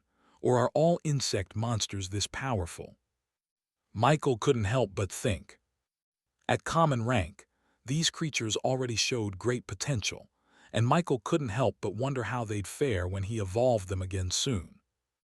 If there's ever a class that controls insects, like some insect master that opposes me, I'm going all out from the start. The world was a big place, and the magical world was even bigger. It was safe to say there was a possibility that some class like that existed. Michael briefly imagined a swarm of spectral ants charging at him, and he couldn't help but shiver. With the praying mantis out of the way, Michael went for another of his new undead. Undead Cricket LV 1. Rank Common. Evolved to Common for 1 evolution point. Yes. Soon, a new form appeared in front of Michael. Undead Armored Cricket LV 2. Rank Common. The undead armored cricket stood at a modest height of around 35 cm, 11, but its appearance was anything but modest. The exoskeleton was a deep, weathered brown with streaks of black and green, providing a natural camouflage in darker environments. The armor was thicker around its back and legs, giving it a bulky, protective appearance. Its long hind legs were powerful-looking and seemed perfectly built for leaping, with sharp, jagged spikes protruding from the sides, almost like spiked shields. The forelegs were shorter but thickly muscled, ending in pincers that gave it a predatory look. A pair of translucent wings were folded against its back, and when Michael had it extend them, when extended, the wings spanned about 50 cm, 17. Michael didn't waste time, and then went on to check its new skill. Your common undead cricket has evolved to common, undead armored cricket. Your undead armored cricket has gained the skill, Echoing Chirp. Echoing Chirp, Basic Mastery Proficiency, 5.2%. The armored cricket emits a high-pitched, resonating sound that creates a disorienting echo in the surrounding area. At Basic Mastery, this sound lowers enemy accuracy by 15% within a 20-meter radius, making it harder for enemies to land successful attacks. Additionally, physical attacks have a 20% higher chance of landing on disoriented targets. Good skill. Though Michael wasn't a battle genius, he knew the value of a skill like this if used correctly. After admiring the undead armored cricket for a bit longer, Michael had it move outside the cave and went on to evolve another undead. Undead Blue Morpho Butterfly LV 1. Rank Common. Evolved to Common for 1 evolution point. Yes. A little while later. Undead Phantom Morpho LV 2. Rank Common. 'Tis quite a sight. Michael couldn't help but feel that his undead army was a little odd. He had terrifying creatures, yet they also possessed a strange beauty, something not often associated with a necromancer. At the beginning of his awakening, he had imagined his days would be spent with skeletal companions. However, although that wasn't the case, his undead still had some ferocity to them. At least until this phantom morpho appeared. It was undeniably beautiful. The undead phantom morpho was an ethereal creature with transparent wings that shimmer in pale blue hues, resting delicately at its sides. Its sleek, black exoskeleton, with glowing blue accents, contrasts with its dormant form, exuding an eerie beauty. Though bizarre and undeniably pretty, perhaps only someone like Michael, whose sense of reality was slowly warping, would sincerely call it beautiful. It was like looking at a black mamba snake in the eye and calling it cute. The skills of the undead phantom morpho were quite interesting in Michael's opinion. The undead phantom had gained two with its evolution. The first skill, Illusory Mirage, Basic Mastery Proficiency, 6.3%, creates multiple shimmering duplicates of itself to confuse enemies. At Basic Mastery, the illusions move erratically but fade upon contact, making it harder for foes to pinpoint the real creature. A doppelganger skill, Michael mused. He refrained from calling it a clone skill, as the ability seemed incapable of physical attacks, at least at its current mastery. Use Illusory Mirage, Michael commanded the undead phantom morpho. The previously motionless undead began to stir, its large wings fluttering gently as a thick mist enveloped the area. The surroundings grew distorted, giving an eerie, surreal atmosphere. Suddenly, Michael saw the morpho's body dissolve into mist before him and disappeared. However, his senses told a different story. The undead phantom morpho hadn't moved at all. It's probably weak because I'm much stronger, but even new official cultivators might struggle against this, Michael murmured, impressed. The evolution of insects in the magical world mirrored their vast potential in reality. Yet their deviousness caught Michael's attention. Though he still had the spicebush swallowtail caterpillar to evolve, he doubted it would be any less cunning than the others. Perhaps it was because living dead creatures seemed to have an affinity for darkness, adapting to it remarkably well. Michael liked their sinister evolution, though. In his opinion, it created more flexibility. However, though he liked the evolution of the insects quite much, he was a necromancer, not an insect master, if such a class even existed. For now, Michael refrained from pushing the morpho's mirage abilities to their limits. Its current rank and mana purity made its illusions ineffective against someone like him. It would shine at higher ranks with a higher level. With that, Michael moved on to inspect the second skill the morpho had gained. Shifting Form, Basic Mastery Proficiency, 6.8%. The undead phantom morpho can alter its size, amplifying the range and power of certain skills through expansion. This was yet another skill that caught Michael's interest. In truth, all the skills he had observed over the past few minutes intrigued him, and this one was no exception. Without dwelling on the potential size of the undead phantom, he gave a simple command. Shrink to the smallest possible size. As the surrounding mist dissipated, Michael felt the undead phantom morpho's presence diminish through his senses. When the mist fully cleared, he could see its new form, a beautiful, normal-sized version of itself. Hovering gracefully midair, it looked like one of the most stunning creatures Michael had ever seen. Yet it gave an unsettling impression, as though it would vanish the moment one looked away. Michael commanded the now tiny morpho to rest on his shoulder. With a sidelong glance, he remarked, "Even if I can't get you into the netherworld, you're probably the easiest undead to transport between realms like this." After a brief pause, he added, "Since that's the case, I might as well give you a name. Your wings are blue and you're as beautiful as the color blue. I'll call you Blue." What Michael didn't mention was that Blue was a conveniently unisex name, just in case his undead developed some sort of obvious gender after future evolutions.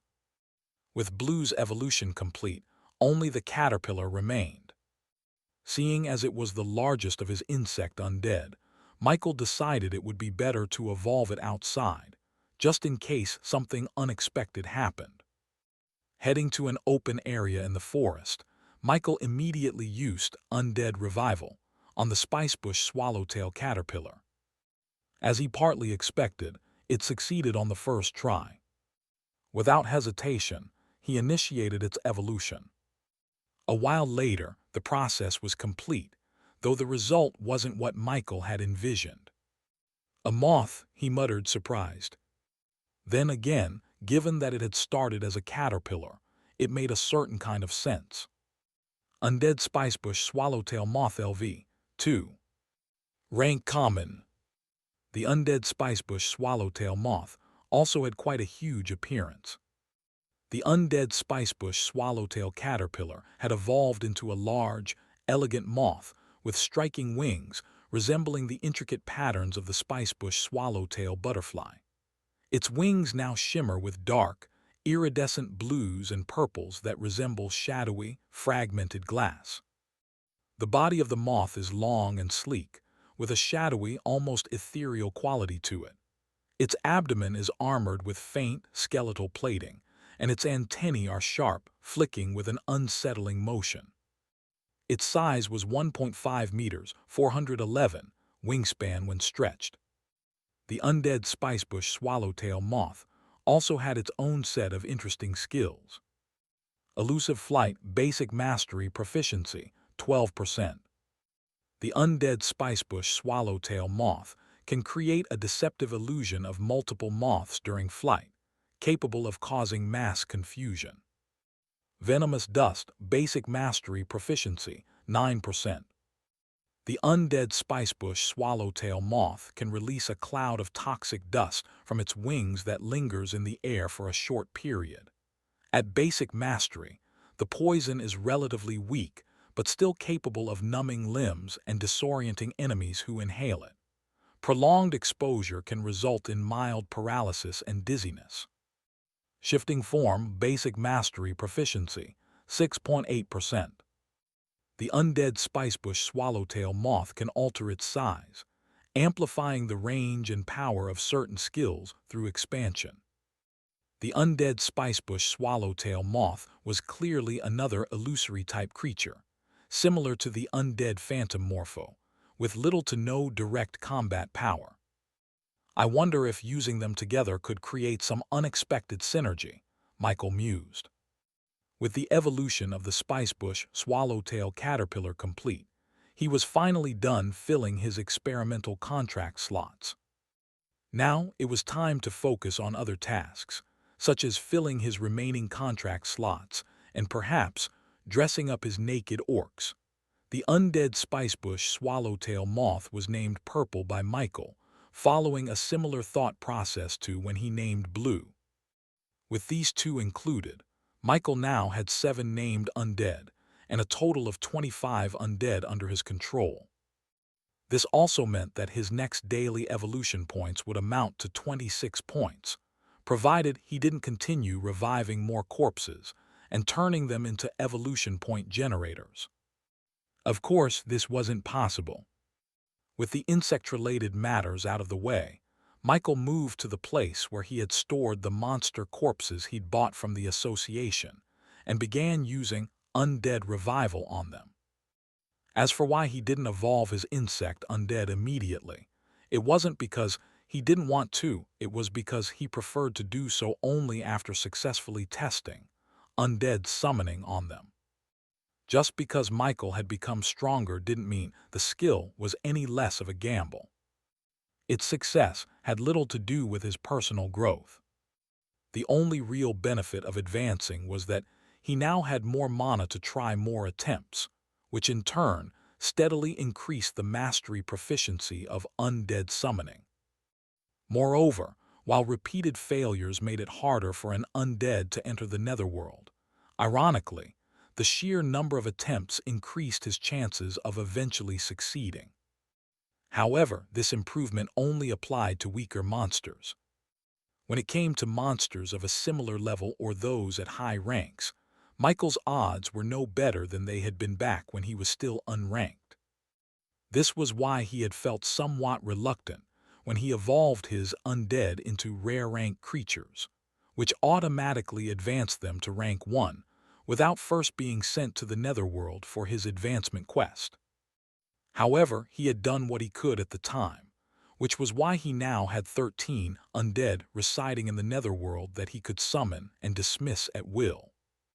All of this contributed to Michael's reluctance to rush into evolving his undead into rare rank creatures, as doing so would automatically push them into rank 1, thereby making them harder to send to the netherworld. For now, he preferred that they serve as reliable evolution point providers before they either succeeded in entering the netherworld or met some other criteria that warranted their evolution. After resolving the issues regarding his undead insects, Michael resumed using Undead Revival, this time on creatures that weren't insects. However, after failing twice in a row, he felt a mix of mild frustration and unexpected relief. He really needed that dose of humility. Thanks to his constant success with the insect undead, his mindset had been shifting in an unbalanced direction. Truly, failure is a necessary part of success, Michael muttered, having this strange yet grounding thought. Despite the minor setbacks, he didn't stop using Undead Revival, and after a few hours of effort, he finally managed to fill all his contract slots. Status: Name: Michael Norman. Class: Adept Necromancer. Level: 15. Exp: 1094-17718. Strength: 30.42. Agility: 41.16. Constitution: 31.72. Intelligence: 110.1. Attribute points: 30. Skills: Undead Summoning, Undead Revival, Detect, Basic Shot, Share Senses, Spearmanship, Acid Shot, Bone Spear, Slow Curse, Bone Armor, Corpse Explosion. Talent: Infinite Evolution. Class Skill: Contract Slot 40/40. Gift: Mark of Origin. Even now, Michael only felt mildly exhausted, with a relatively drained mana pool. Yet, despite all this, he still had enough mana to continue if he wanted. All of that without needing to touch his attribute points. Evidently, his intelligence stat, now over 100, was showing its merits. Now, I just need to use Undead Summoning on some of the undead, get more of them into the netherworld, and then start evolving them. The plan ahead wasn't too complicated, but it wasn't something for now. First, it's time to head back to the real world and sell off these corpses. Since his storage space wasn't vast enough to keep everything, nor was he planning to camp out in the wilderness like a cave dweller, just to guard corpses when he had civilization so close to him. Besides, the wilderness wasn't exactly a freezer or corpse preservation zone. Sooner or later, even monster bodies would start to rot, which, in Michael's eyes, was practically throwing money away. They needed to go back to where they belonged, the association. It wasn't always about the money. Yes, definitely not always about the money. Before heading back, however, there was something Michael wanted to do first: equip his undead like a proper boss would. Using the connection he shared with them, Michael summoned all his undead within a 100-meter radius, excluding the wolves, to an open area in the forest. He then summoned his other orcs from the netherworld. The sight that greeted him almost blinded him. With naked bodies gathered around him, and certain parts blatantly exposed, it looked like some questionable activity was taking place in the middle of the forest. Though it didn't seem entirely necessary, Michael had the orcs wipe themselves down using body wipes he had bought at Bayon Market before dressing and equipping them. Once they were somewhat cleaner, he divided the clothes he had bought among his undead, distributing them based on their genders. Unfortunately, to prevent the clothes from being torn apart and to ensure they wore them properly, he had to personally supervise the process. Thankfully, none of them completely destroyed their outfits. Looking at his orcs, who resembled humans aside from a few obvious non-human features, Michael found himself fascinated for a moment. After dressing up the orcs, he set the female ones aside and focused on equipping the male orcs with the armor he had purchased from the association. During this time, he also took a moment to clean himself with a body wipe in the land of origin and changed into a fresh set of clothes. By the time he was done, the male orcs had finished equipping themselves with their new armor. In an instant, not only did their appearance points shoot up, but they also exuded a fierce and commanding aura, Titan's Aegis. Rank Rare. Type Heavy Defensive Armor. Adapts to fit the wearer, providing unparalleled physical defense. Grants moderate regeneration, restoring health gradually over time. The description made the armor seem like a mythical rank item, rather than a rare rank one. Michael had to admit, though, it looked incredibly sturdy. Also, it looked cool. And most importantly, it covers the entire body. As long as they're not asked any questions or take off the armor, they won't be recognized, right? The Titan Aegis was a full set of armor. While it lacked a helmet, it came with a robe-like hood and a nose mask that concealed half the face. With the armor perfectly adjusting to the orcs' humanoid bodies, Michael believed that by covering the rest of their faces, their race would remain undetectable even up close. Already, it was difficult to distinguish the orcs from unusually tall humans when their hoods were pulled low. Compared to the intimidating male orcs, the female orcs looked almost maiden-like in their human-style dresses. Michael had tried to match their sizes based on his impressions, opting for a classic fashion sense, which may or may not have turned out well. It's ironic, but the ladies might have to stay as cave dwellers for a while. No way I'm taking them to civilization like this, Michael muttered. Unless, of course, he equipped them with armor too, which, fortunately, he still had plenty of. However, this was a problem for his future self, one that he'd address after returning to the real world. Then he'd attempt another round of undead summoning, followed by evolving whatever undead he summoned and dismissing them to the netherworld. Thinking of his plans, Michael glanced at the talent section of his panel. Talent Infinite Evolution. Evolution points 31. 31 points. A decent stock, easily replenished tomorrow thanks to his full 40 contract slots. With these points, Michael could evolve several rare rank 1 undead. The thought pleased him, though it lacked the thrill he once felt when he first unlocked his talent. Back then, evolving to even 3 common rank undead had been exciting. Now, advancing to rank 1 only brought satisfaction, not elation.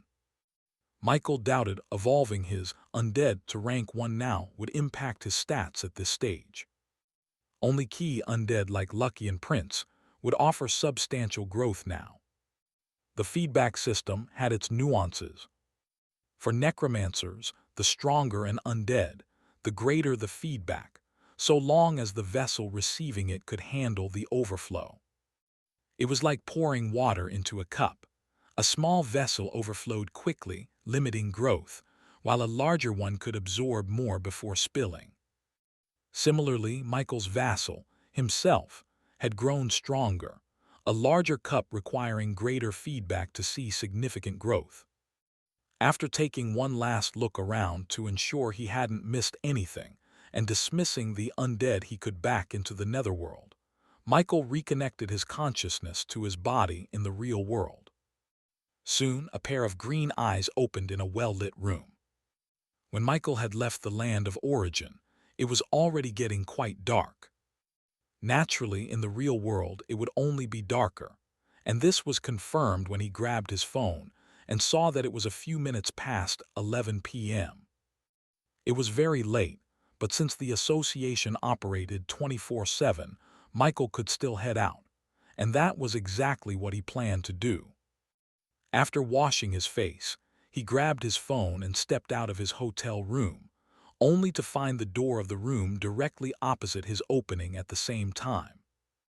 A middle-aged man emerged, and their eyes met immediately. Michael frowned slightly. There was something familiar about the man's aura. It felt strangely intimate. Additionally, Michael's senses picked up traces of elemental energy subtly converging around him. A supernatural, Michael immediately suspected. Unfortunately, before he could say anything, the man simply nodded at him and went back inside his room. Weird, his aura feels so familiar. Michael was puzzled. The man's mana signature gave him an inexplicable sense of familiarity, even though it was faint. Whatever, anyone who can give me this kind of feeling is probably a supernatural. I've been running into so many of them these past few days that seeing one in a random hotel isn't even surprising anymore. Michael shook off the thought. He closed his hotel room door, went down to the reception, returned the room key, and headed toward the Supers Association branch. With the city shrouded in darkness, Michael felt slightly more unrestrained. Taking a shortcut through a dim alley, he glanced around to ensure no one was nearby. After confirming he wasn't being watched, he vanished.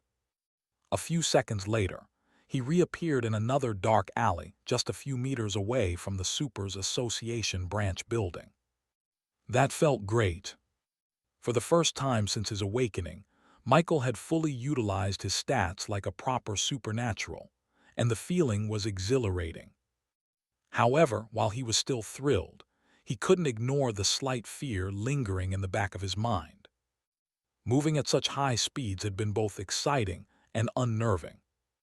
Everything around him felt too slow, as if time had paused, while he himself moved at an incredible pace. The sheer control he had to maintain to avoid smashing into people, which would surely kill them, or colliding with buildings made his heart race. Even so, Michael loved the experience.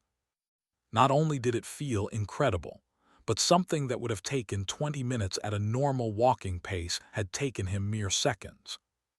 Emerging from the alley into the bright streets as if nothing had happened, Michael calmly made his way toward the association building.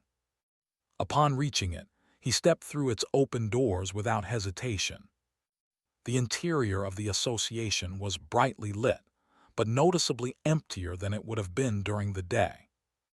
Though Michael only interacted with a few staff members, his frequent visits had made some faces familiar to him, yet none of those familiar faces were present now. Clearly, even in the supernatural world, there was such a thing as shift rotations. Not bothering to dwell on it, Michael headed straight for the trade center, where he was greeted by yet another unfamiliar face behind the counter. If there was one thing Michael liked about dealing with unfamiliar people in places he wandered into to handle business, it was how quickly they got to the point. On the flip side, what he hated was the difficulty of effective negotiation with strangers in such settings. There were pros and cons, but in the association it hardly mattered now. He was here to sell, not buy. If he had wanted to purchase something, he'd have preferred to deal with Brian, or worse, the middle-aged man who had attended to him earlier in the afternoon. As he liked, the trade center staff quickly got to the point. After nearly an hour of trade, Michael sold the corpses he'd brought earlier in the day. Though the sale didn't significantly boost his account balance, which still hovered around 2 million, it was a nice profit for something he had picked up and returned. With his business at the association concluded, Michael headed back to his hotel, taking the same route he'd used to get to the Supers Association branch. Dark alleys. Moments later, Michael arrived at the hotel entrance, only to encounter a familiar face, or at least somewhat familiar. It was a stretch to call it that since he'd only seen the man once about an hour ago. It was the man who happened to be staying in the room opposite his. As their eyes met, the man frowned, though he quickly masked it with a polite smile. Michael, however, had already noticed the initial reaction. What puzzled him more was the faint hostility he sensed, not from the middle-aged man, but from his companion beside him. Even more intriguing was the familiar aura emanating from the other person. Two supernaturals, Michael murmured to himself. He wasn't surprised to learn he shared the hotel with at least two other supernaturals. Supernaturals were still human, after all, just more adept at hiding themselves from the average society while continuing to live their lives. It wasn't unusual to see supernaturals in public, though Michael rarely encountered them. Before his advancement to rank 1, he wouldn't have even noticed if a supernatural passed him, unless he used detect, which he had stopped doing after his unnerving experience with Brian. Now, however, with his advancement, everything about him had improved, including aspects not shown on the status panel. Michael no longer needed detect to recognize a supernatural being, as long as they weren't far stronger than him and had excellent control over their mana and aura. At the moment, though, none of this mattered. What puzzled Michael was the faint hostility he'd sensed earlier from the companion of the man he'd met an hour ago. It didn't make any sense. The hostility had disappeared as quickly as it appeared, but Michael trusted his instincts. His senses weren't playing tricks on him. Despite his confusion, Michael didn't linger. After returning a polite nod to the man from earlier and briefly greeting the companion, who, for some reason, greeted him first, Michael continued on his way. At least, that's how it appeared on the surface. The moment Michael reached a secluded corner, he leaned his back against the wall and exhaled slowly. Without hesitation, he connected his consciousness to the land of origin. When he opened his eyes in the other world, he was seated cross-legged, exactly as he had been before returning to the real world. Wasting no time, Michael turned to the two undead perched on his shoulders. On his right was the undead phantom Morpho, the only one of its kind under his command, which he had named Blue. On his left sat the undead spicebush swallowtail moth, another unique undead, Purple. With a quick glance at both, Michael stored them in his mark of origin. Taking a deep breath, he closed his eyes again and reconnected with the real world. Barely a few seconds had passed. Nothing appeared to have changed. Michael scanned his surroundings, confirming no one was paying attention. Discreetly, he stretched out his palms, summoning the two undead he had just stored. They hovered silently above his hands. What was Michael doing? Initially, he had planned to mind his own business, but something about those two men felt off, deeply suspicious. Yet even that wouldn't have been enough for him to act. It wasn't until he passed them earlier that he realized why their auras felt so familiar.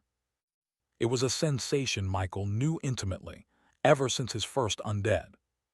The energy of death. While Michael wasn't one to equate death energy with evil, he himself wielded it. However, something about the death energy surrounding those two was deeply unsettling. It felt ominous, resentful. Also, it was like the moment he finally recognized the energy seemed to call out to him. Michael wasn't sure, but a part of him knew he had heard several voices called out to him in an instant. Die. For the first time since his awakening, Michael felt the true workings of his class, the abilities not listed on his status panel. Idiot, were you trying to alert him?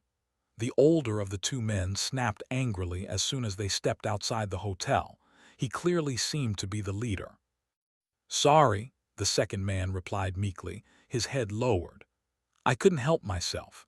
We're finally so close to our goal and seeing a variable like that made me lose my composure for a moment. The older man's scowl deepened, his breathing heavy with restrained frustration. He took a moment to compose himself before speaking. That boy is not any weaker than us, he said firmly. I was surprised, too, when I encountered him outside our rooms. He's the one responsible for that earlier disturbance. I don't know why his mana signature is so similar to the man the higher-ups assigned us, nor why he doesn't bother fully suppressing his mana. But listen to me, he's a strong variable. Didn't I tell you to be cautious around him? I'm sorry, the other man murmured again, guilt evident in his tone. Just be careful. I know how excited you are about advancing and your hatred for these so-called modern cultivators who choose to be controlled like lambs instead of reigning as kings, but tonight is critical. We can't afford any mistakes. Understand? I understand, the second man said quietly. But still, that boy, he looked so young yet so powerful. Do you think he's an awakener? I doubt it. He seems too old. If he were an awakener, someone his age would be able to crush us effortlessly. I wouldn't have even sensed his mana unless he wanted me to. It's better not to dwell on it. He's likely just some prodigy from a powerful force. More like a drug-enhanced prodigy, the other man muttered under his breath. Whatever he is, he's none of our business, the leader replied coldly. Besides, he'll be dead soon enough. The two men didn't even consider the possibility that Michael was one of the rare new awakeners who had recently passed their ceremony. Unlike Grace, who worked within the Supers Association, these men were clueless. But even Grace had thought of Michael's progress to be extremely fast. To the two duo, however, Michael was simply a strong youth with a vaguely familiar aura. Thanks for watching. Please subscribe and like the video and comment down if anything wrong in the story. And if have any suggestion to a new novel or want next part of any series, comment down. Our target is to get 1K subscriber. There will be SUPRISC for all of you. Stay tuned.